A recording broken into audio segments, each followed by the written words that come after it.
एकांत। एकांत माने अकेलापन नहीं है, एकांत को समझना होगा। जिसको एकांत बहुत अच्छा लगता है वो एकांत में अपनी जितनी आध्यात्मिक उन्नति करना चाहे कर सकते हैं। एकांत का मतलब क्या, एकांत की सुंदरता क्या है, एकांत क्या है। एकांत का भरपूर फायदा उठाने के लिए सुंदर विचारों का होना बहुत ज़रूरी है। नकारात्मक सोच वाले लोगों को कभी भी एकांत में नहीं रहना चाहिए, क्योंकि नेगेटिव थॉट से वो डिप्रेशन में चले जाएंगे। लेकिन एकांत की सुंदरता को फील करने के लिए, अनुभव करने के लिए बहुत सुंदर विचार होने चाहिए। एकांत को सुंदर बनाने के लिए हमें खुश रहना होगा। मन, वचन, कर्म तीनों से खुश रहना होगा। जितनी मन में खुशी होगी, जितने हमारे अंदर खुशी के संकल्प चलेंगे, एकांत उतना ही सुंदर और अच्छा लगेगा। जब हम एकांत में बाबा की याद में शून्य में खो जाते हैं, उस स्थिति के आनंद को शब्दों में बयां नहीं किया जा सकता। इसलिए एकांत की सुंदरता, रमणीयता को अनुभव करने के लिए सबसे पहले अपने मन को खुशी की ही नहीं, आनंद की स्थिति में स्थित करना होगा। उस आनंद से जब हम ध्यान में बैठेंगे, तब ध्यान के दौरान ना तो नींद ही आएगी और ना ही बिना मतलब के नेगेटिव थॉट्स आएंगे।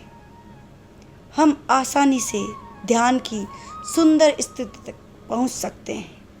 बाबा की याद में जब हम अंदर की यात्रा यानी ध्यान की यात्रा करेंगे तो उस यात्रा का आनंद अलग ही होगा।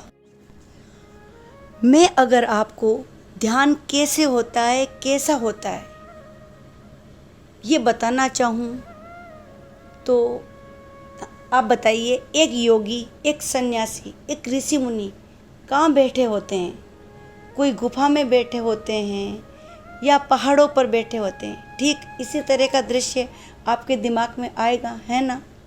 तो यही मैं कहना चाहती हूँ कि आपको एक एकांत का अनुभव करना है तो अपने मन की अंतर्मन में, मतलब अपने मन की अंतर्मन की गुफा में बैठ जाना है, भीतर जाना है, यानी ध्यान करना है।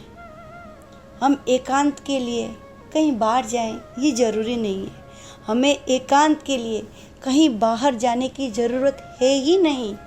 हमारा एकांत हमारे भीतर ही है। जब हम ध्यान के दौरान अंतर्मन की गुफा में प्रवेश करते हैं तो एकदम साइलेंस होता है। जैसे लोग हिमालय पर तपस्या करने जाते हैं, ठीक वैसा ही अनुभव ध्यान में हो सकता है। लेकिन इसके लिए मन की स्थिति का आनंदमय होना बहुत ज़रूरी है। नहीं तो नेगेटिव थॉट के साथ साथ अगर ध्यान किया तो डिप्रेशन में जाने की पूरी संभावना है। इसलिए हमें एकांत के लिए घर छोड़कर जाने की ज़रूरत नहीं है। सबसे पहले तो हमें व्यर्थ के संकल्पों को हटाना है। एकांत माने निरसता नहीं, एकांत माने अतीन्द्रिय सुख का अनुभव करना। कई लोग चाहते हैं ध्यान के दौरान नींद नहीं आनी चाहिए, लेकिन नींद आ जाती है। हाँ, अगर आपका ध्यान नीरस है तो नींद ही आएगी, लेकिन जब ध्यान के दौरान अतीन्द्रिय सुख की अनुभूति होगी, अतीन्द्रिय सुख की स्थिति होगी तो आनंद आएगा। निज आनंद स्वरूप, ध्यान की परम स्थिति, आनंद का अनुभव, आनंद ही सर्वश्रेष्ठ है।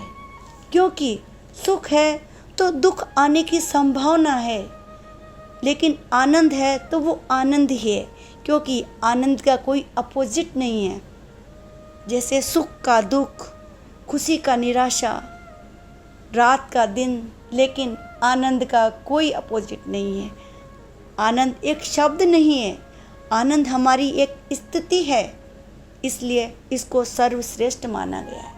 अपने आप को, अपनी आत्मा को आनंद स्वरूपा मानकर ध्यान करेंगे तो हमें परम आनंद की अनुभूति होगी।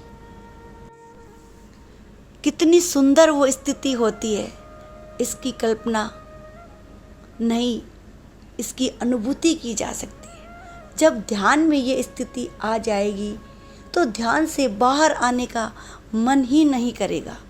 यह है एकांत। जब हम अंतर्मुखी होकर अपने आप को उस गुफा में ले जाते हैं, लेकिन ज़्यादातर लोग अंतर्मुखी नहीं हो पाते हैं क्योंकि उनको बाह्य मुक्ता में रस आने लग जाता है। इसलिए अगर किसी को थोड़ी सी देर के लिए भी अगर ध्यान के लिए बोलो तो उनको आंख बंद करते ही घबराहट होने लगी है। इस घबराहट का कारण है बाह्य मुक्ता। एकांत कभी भी अकेला नहीं होता है।